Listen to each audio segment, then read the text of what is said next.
And I just want to say that I am honored not only to introduce Becky today, but to call her my friend.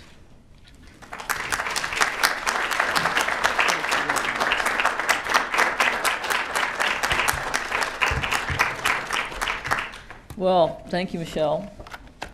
You know, after that, it's wise to just say thank you and sit down.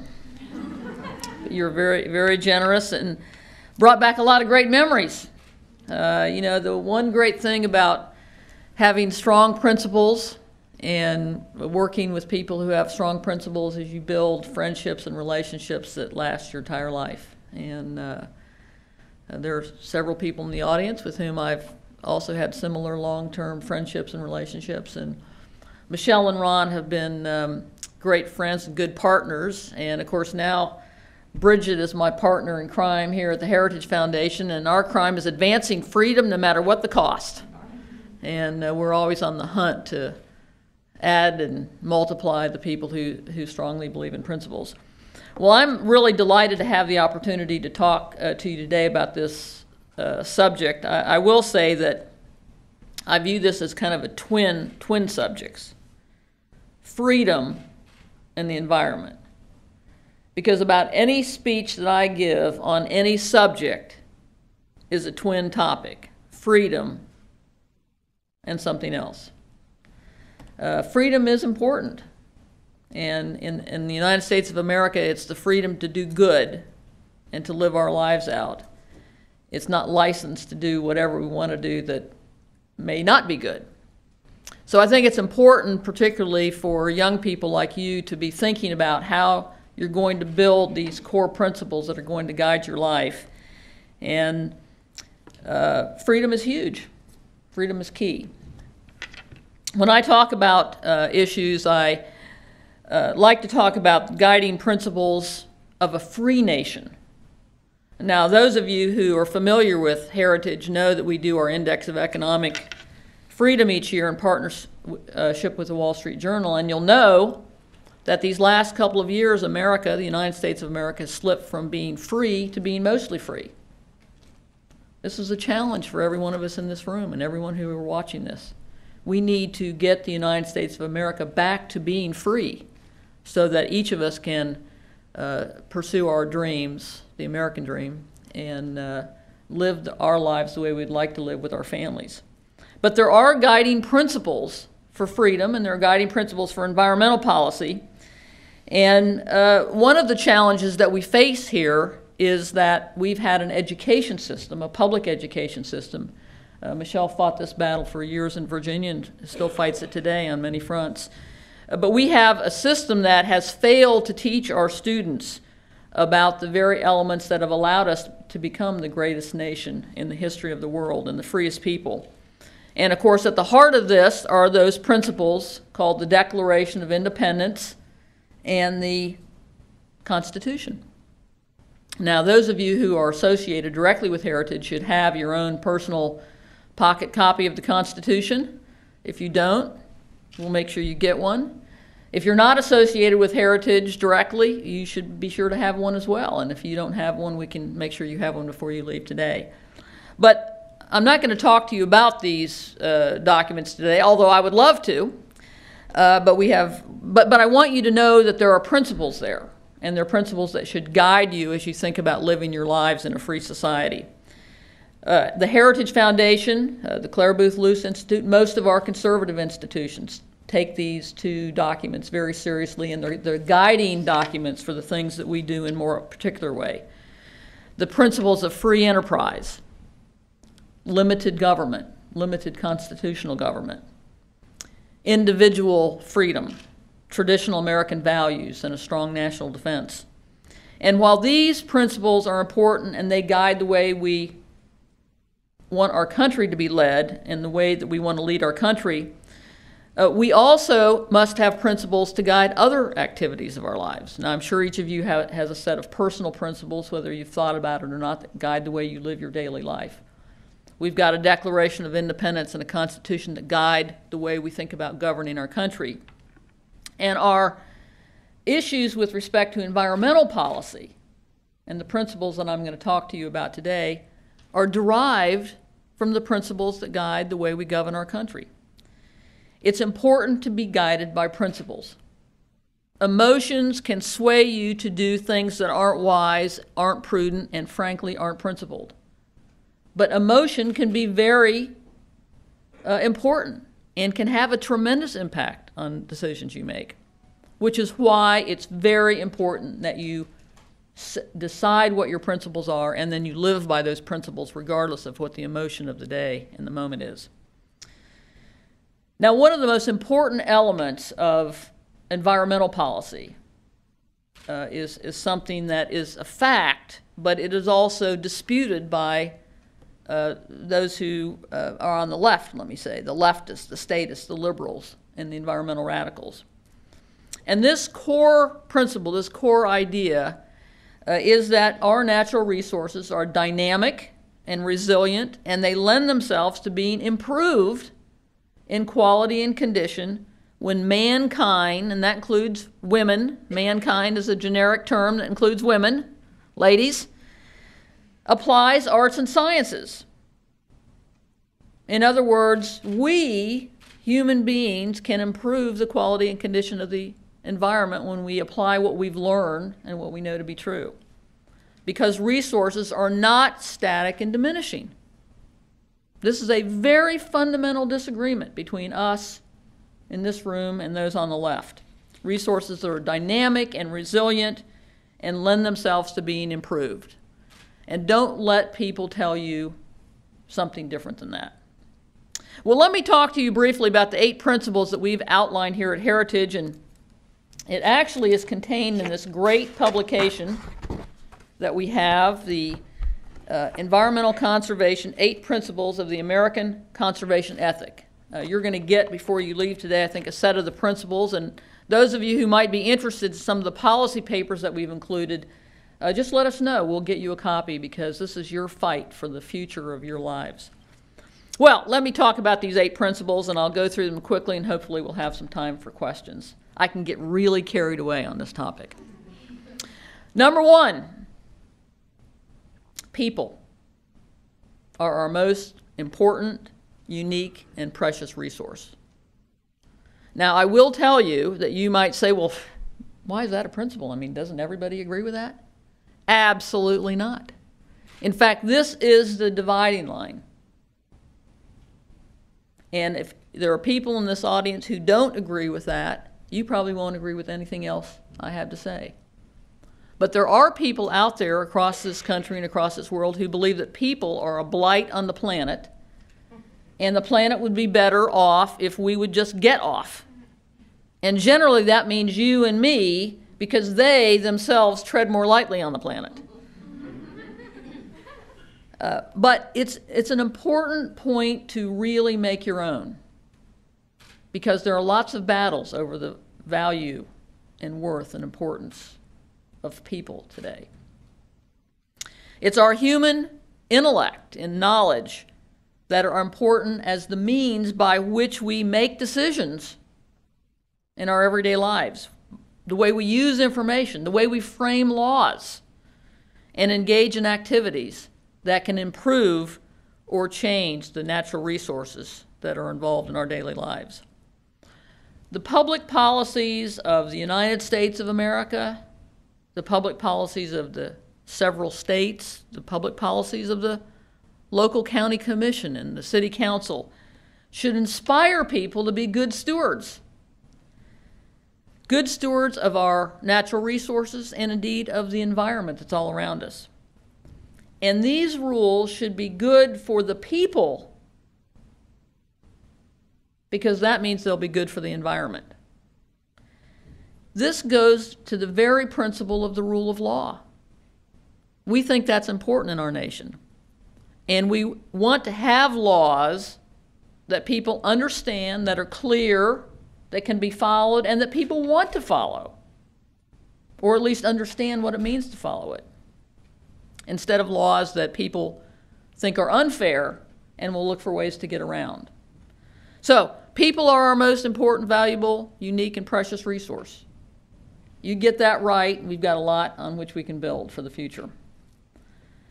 The second principle is that renewable natural resources are resilient and dynamic and respond positively to wise management.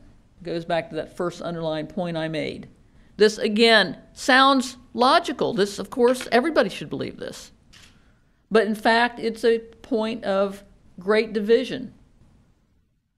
The statists, the environmental radicals, the liberals, they think that the earth is static and diminishing. And it's going away fast. And it's the impact of human beings that's harming it. We, on the other hand, look around us throughout history and around our country today and around our world, and we can see that these resources are resilient and dynamic and respond positively to wise management. Now, there are a couple of key terms in there. Wise management is important. We know, though, that if you walk through a forest today and then you go back in a year, that forest is going to be different, even if nobody else treads on it between the time you go today and the time you go in a year, because resources are constantly changing. And because they're changing, we know that they can be improved in quality and condition. But it's up to us, the human beings, to learn how to be good stewards and wise managers. The third principle is that private property protections and free markets provide the most promising new opportunities for environmental improvements. You know, young people get this. When you own something, you tend to take care of it. I oftentimes use the example of the rental car. You know, when I rent a car and I'm traveling, the last thing on my mind before I head for the airport is I really ought to stop and wash this car and run a vacuum through it. No, I'm going to get it back there. It's not my car, it's their car. But my car, your car, it gets taken care of. Interesting when young people go from the room at home with mom and dad to their first apartment. The apartment gets to be neater than the room at home. And then when you get the first house, let me tell you, a coat of paint, washing the windows, planting flowers in the yard. When you own something, you're inspired to take care of it and improve it in quality and condition. And of course, we know that the free market offers the best opportunity to provide people with what they need and, frankly, with what they want. And we know that this is the case with the environment. There are many, many examples out there of improvements that reduce the negative impacts of activity on the environment because someone has thought up a new way to build a new mousetrap, a new way to do something better. Actually, when you think about businesses, I mean, people who build cars, their goal is not to build the car that uses the most gasoline. They don't need a law to tell them to change this. They look for ways to make people happier with their cars, and they provide a variety of sizes, and the marketplace tells them what people want and what they don't want. There are more Priuses on the road today, not mandated by the federal government, but designed by the car company Toyota, which is in a little country that has a lot of people, and so little cars work better for them. But there are a lot more Priuses on the road in the United States today than Hummers. Now, this is not because the government said Hummers are illegal. It's because people who actually liked Hummers and went out and bought Hummers had to fill the gas tank. And after they mortgaged their home to get the money to fill the Hummer 2 or 3 times, they decided, well, maybe that wasn't what the future had in store for them. And so they enjoyed that Hummer for a couple years, and then they traded it in on a more modest car. But the Prius, if you can afford to buy it, actually is less expensive to run because it gets more miles per gallon. But that's the marketplace telling car manufacturers what to build and what not to build. So I think it's important that you understand this. When you go to the Index of Economic Freedom, you find that private property is one element that helps people in countries understand about economic freedom. And freedom of the marketplace is another element. And when you go there and you look and you see who has the greatest private property protections and the freest markets, you'll see the countries that actually have the best environments as well. It's interesting. Principles do make a difference, and they're borne out in real life. The fourth principle is that efforts to reduce, control, and remediate pollution should achieve real environmental benefits. Now, again, you're going to say to me, well, Becky, that's four things that seem pretty logical to us. Why are these controversial? Because you know there are actually people who think that if you go to a meeting, you're improving the environment. Federal bureaucrats love to call big meetings, and usually at very posh resorts, to talk about degrading environmental problems. In Virginia, when I was secretary, I used to tell my team, if you want to come and ask me for permission to go to a meeting in some other state, at some posh place, you need to be able to explain to me how pollution is going to be reduced by that. I got very few requests after that. But if they came to me and said, we'd like to go out to the Shenandoah Valley and help a farmer understand how if he has works on his stream side, he can reduce the runoff into that stream and he'll have cleaner water. That works for us. Real results. It's an important principle. It's one that you can feel good about talking about and asking about, and you will find it demonstrated usually in newspapers every day. You can find examples of this. The fifth principle is as we accumulate scientific, technological, and artistic knowledge, we learn how to get more from less. The shorthand of that is the learning curve is green. You see this little plastic bottle here with water in it? The goal of the company that makes that plastic bottle is twofold. They want a container that the water won't leak from. And they want a container that's strong enough to have lots of things stacked on top of it, other bottles of water. If we had an empty Coca-Cola can here, it'd be the same thing. Now these plastic bottles use less and less plastic than they used to. In fact, now when you get to the bottom of a bottle, if you suck in, you can usually suck in the sides. You didn't used to be able to do that. When I first started drinking Coca-Cola, which was well into my teens because my parents were such health nuts, but no, the cans actually were steel cans. And you couldn't really even dent the can when it was empty. Now, if we had an empty Coca-Cola can here, any one of us in this room could rip it in two. It's not because some government law mandated that the cans had to go from steel to aluminum and then less and less aluminum. It's because people who produce these things want to accomplish two things at the least cost. The learning curve is green. People who now take trees out of forests, they used to take them to a mill and you'd have a mountain really of sawdust in one corner and a mountain of bark in another corner. And that was headed straight for the landfill. And when you take something to the landfill, you have to pay tipping fees because the landfill has to be able to make money to operate. So people who are going to deposit stuff there pay tipping fees. Well, timber mills didn't want to have to pay tipping fees, but that's what they needed to do with this waste. Then entrepreneurs came along.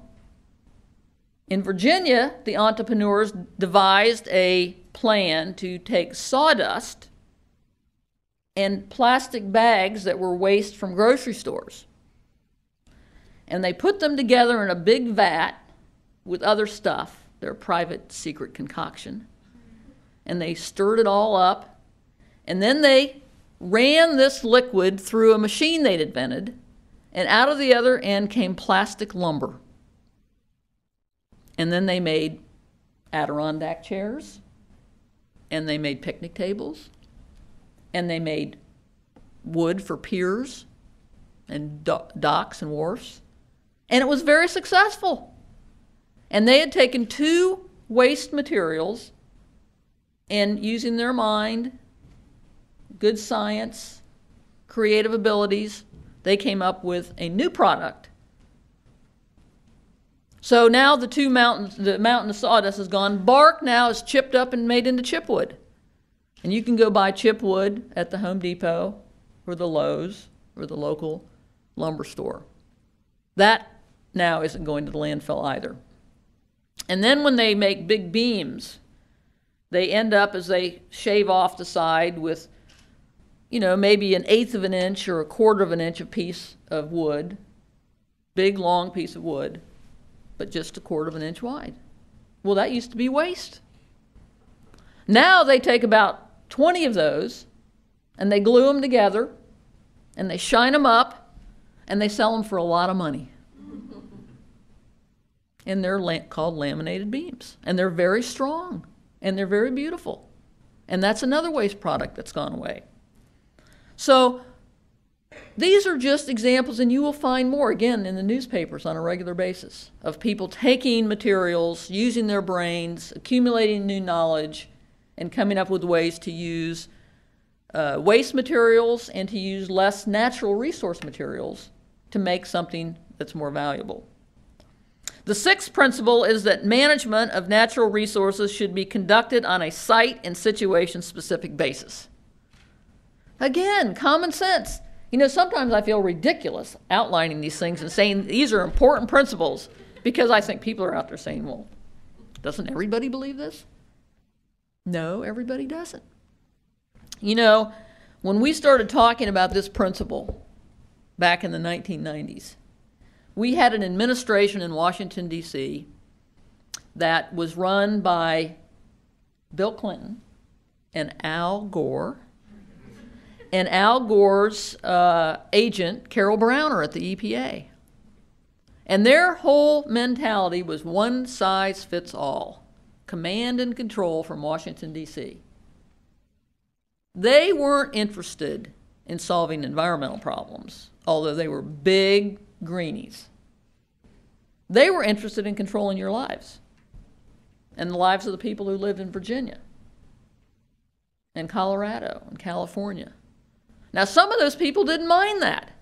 They liked command and control. They liked having Washington tell them what to do, and some of them said, well, we can never improve the environment unless Washington controls it. And Al Gore and Carol Browner certainly agreed with that. But the bottom line is, and you know this just from your own experience, every state is different. In Virginia, we have seashores. We have wonderful farmland and lots of rivers. We have mountains, not mountains like the Rocky Mountains, but there are mountains. We have valleys. And Virginia is very different from Texas. And Texas is very different from Idaho. And all of those states are different from California. If we know that to be a fact, how can one even entertain the notion that one size fits all when you're dealing with environmental challenges? In Virginia, we have Northern Virginia, very little manufacturing, lots of cars, and lots of congestion. In Hopewell, Virginia, just south of Richmond, there's not much traffic, but there are a lot of manufacturing plants.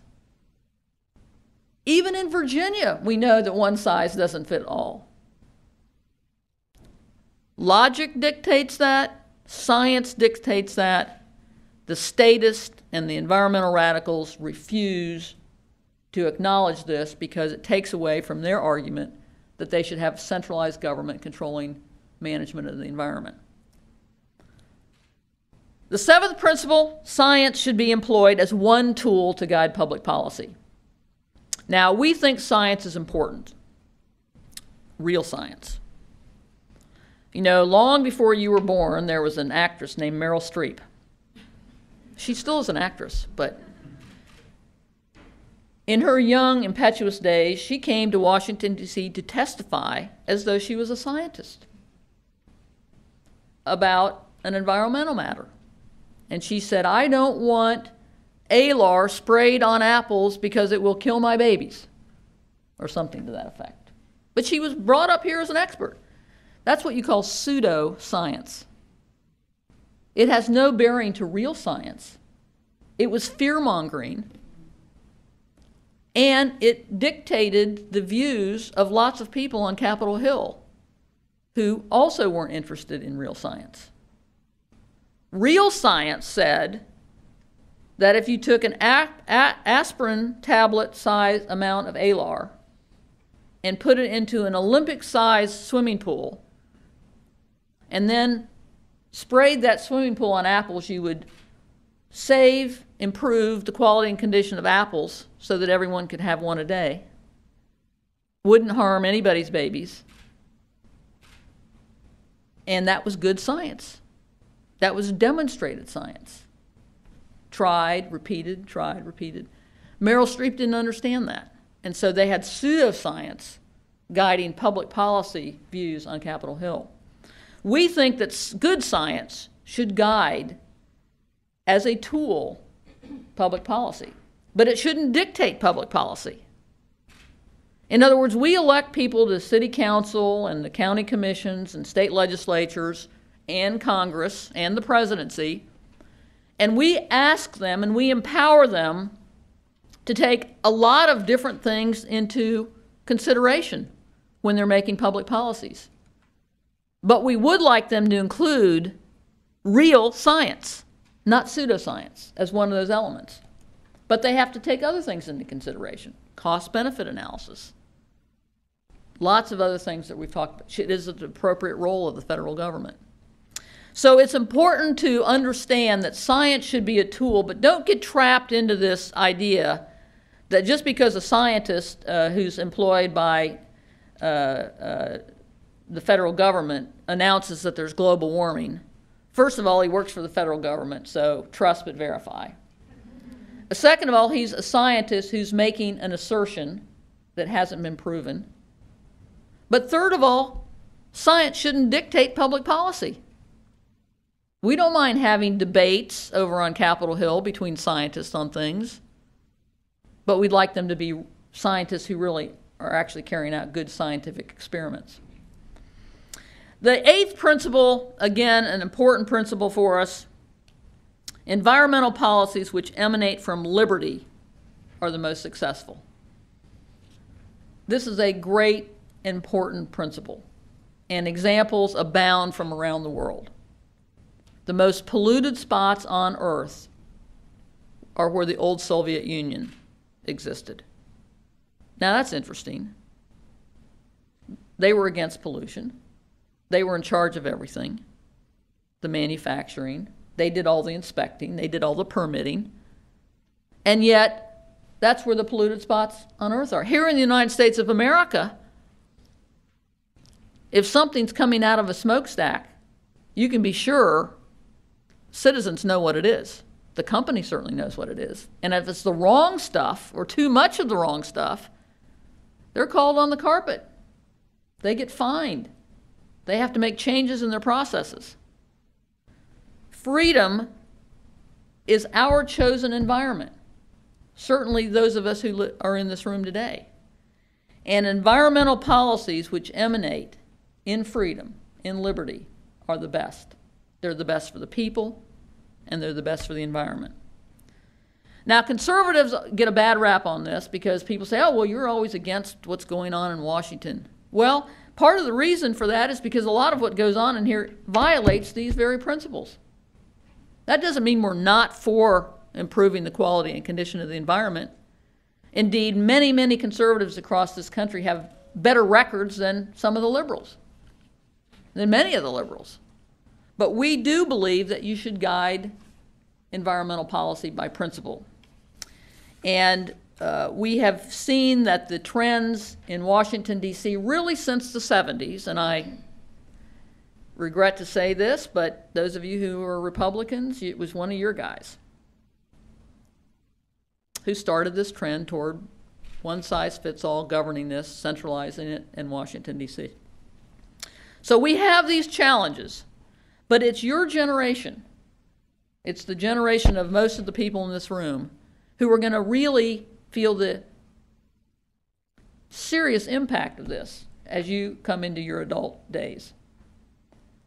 We can still win this fight, but we need to have people who care about the environment, want to be good stewards, to actually understand these principles and make them your own.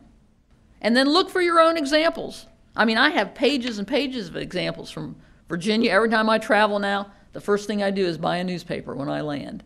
And I go through that paper and I can find 3 or 4 examples that will help me explain these principles. Find your own principles. Get involved in your own local community with something that actually is site and situation specific, and learn about the matters in that way. We have great opportunities in this country. We have lots of challenges, but we have great opportunities. And it's important for young people like you, as you're thinking about all of the other challenges that our country faces, to think about all of these things from a principled standpoint. Environmental policy, I think, is one of the most important. When I used to drive around Virginia as Secretary of Natural Resources, and I had all the agencies from the state EPA to the Fish and Wildlife to the parks, I would drive around and make a lot of speeches. My husband would go with me, and we'd see construction. It could be a new road being built, or a new school being built, or a new store being built, or an apartment building, or a house. And I'd say to him, I could have stopped that. I could have stopped that.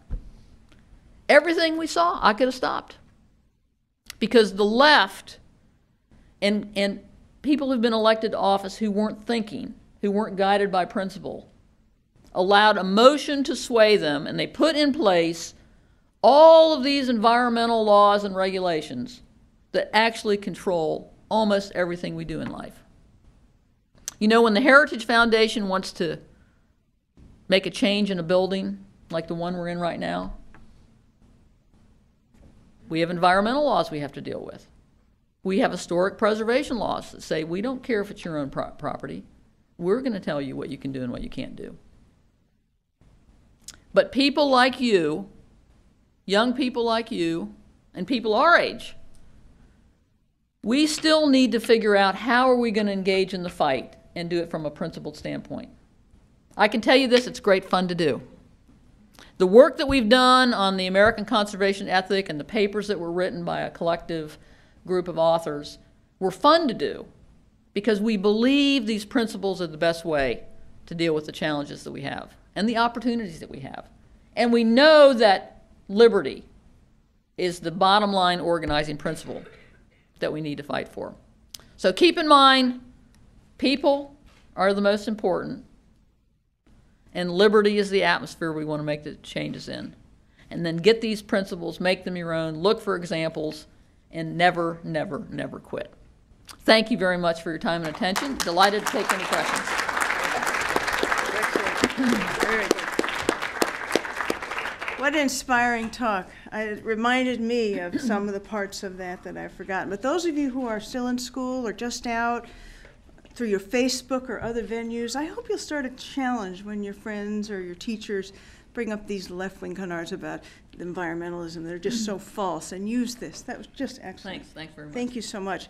We have 2 of the loose interns. This is Emily Kate from Georgia Tech and Emily Riley from Furman with the mics. You want to call on people back? And then, Okay, very good. Wait for the mic. All right, we'll start with you. You know more than I do about this, but we'll let you ask a question. That was very kind. My question is, if you had the opportunity to either repeal or fundamentally reform only one of the federal environmental laws, which one would you choose or start with? Oh boy, that's a real challenge. We'd probably have a debate even among my colleagues on that. I think that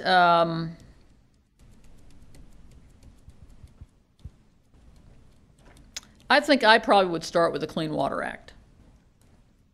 Maybe because of my experience in Virginia, I found that the heavy hand of the federal government actually can be brought to bear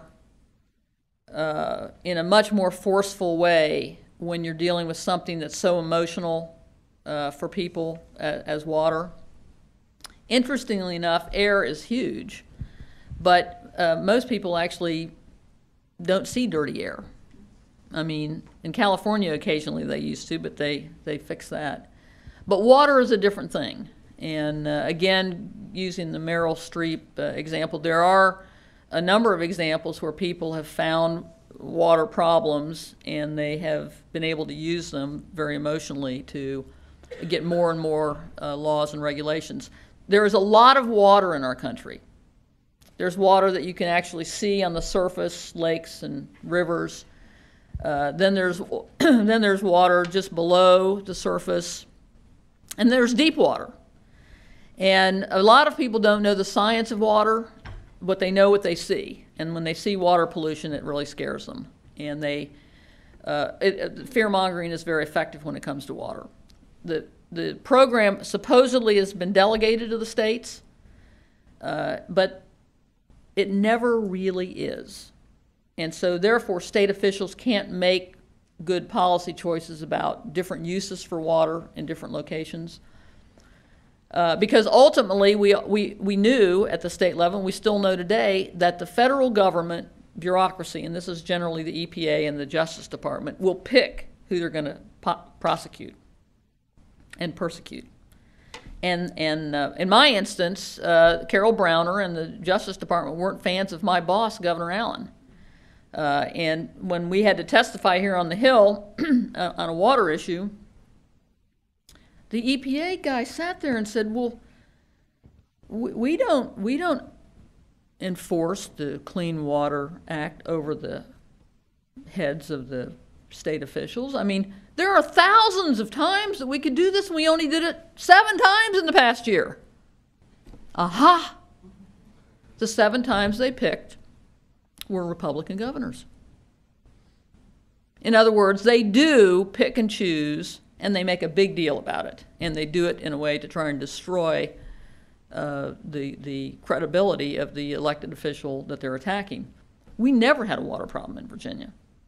We had specific problems on a particular day or a particular time. Maryland had worse water problems, but they never had an issue with Carol Browner because they were governed by a liberal Democrat.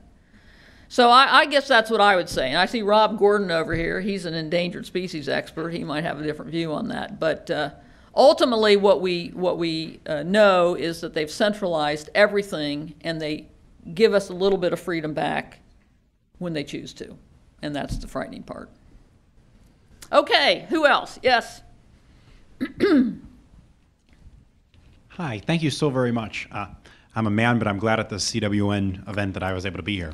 I'm curious about your 7th point about times when real science can be a help, but I'm interested if there's an instance in which real legitimate science that you could think of or explain was in conflict with a broader or more important public policy goal.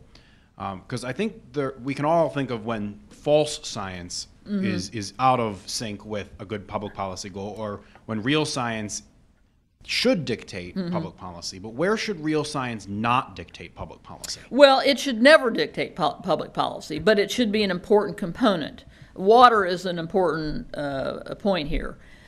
You can have different standards for the uses of a river, let's say. And they do have different classifications, swimmable, fishable, et cetera, et cetera. There are some rivers or parts of rivers that don't need to be so clean that the water is drinkable. So science should not say, if the science standard says this isn't drinkable, then we have to regulate it to a different standard. We should know what the science says about the river. It also means that when, again, speaking of water, you're going to have instances where a particular section of a river is polluted for a particular reason. It could be the farmers, there was a big rainstorm and his manure storage pit overflowed, and now we have manure in the creek or in the river. Science would tell us, of course, that that's a polluted part of the river, and if you allowed science to dictate the solution, you may then require that that river be cleaned up to a standard that would put the farmer out of business. But we all know that if you use good science and you understand water, that, you know, next week that water's going to be cleaned up anyway. So it's important to not ignore science. It's important that it be a part of the component that's considered. But also there's costs. You know, we have situations where you might have a situation where, let's say in West Virginia, they do mountaintop mining. Well, science can help you understand the impacts of mountaintop mining on, say, a particular creek where they're actually putting the fill. But the people of West Virginia may say, well, we have, you know, 10,000 mountaintops and lots of rivers and creeks, and we're willing, even though we understand the science of something, we're willing to let that mountaintop be taken off and put in that creek because the science has helped us understand that that creek is less important for water quality in the whole watershed than other creeks. So it needs to be something that's considered, but it's got to be taken into consideration with all of the other elements that the human beings who live in that community have to think about. Okay, anyone else? Well, thank you very much for your attention, and I hope you'll pick up a copy of these principles, and I promise I won't quiz you on it, but I'll definitely think about it. Thanks very much. There are a couple little gifts here for you. Okay. Gifts from Clara Booth-Luce. Now, we tried to think if you had this one. I don't think you have our purple limited edition I do not. coffee mug with the famous saying from Clara Booth-Luce, no good deed goes unpunished. We know that's true. and every good conservative woman needs a Clara Booth-Luce tote That's bag. right. That's right. Thank you. What an excellent talk. Thank you. And we invite Very, you all to very join us for lunch afterwards and pick up your copy of Principles. And for those of you who are interested in learning more and maybe studying this field, Becky, I know, has a great network of free market environmentalists who are in the university system, and she can advise you on what programs are out there if you want to learn more about some of these issues. So thanks so much for joining us, and thank you, Becky, for your great remarks. Thank you. Thank you.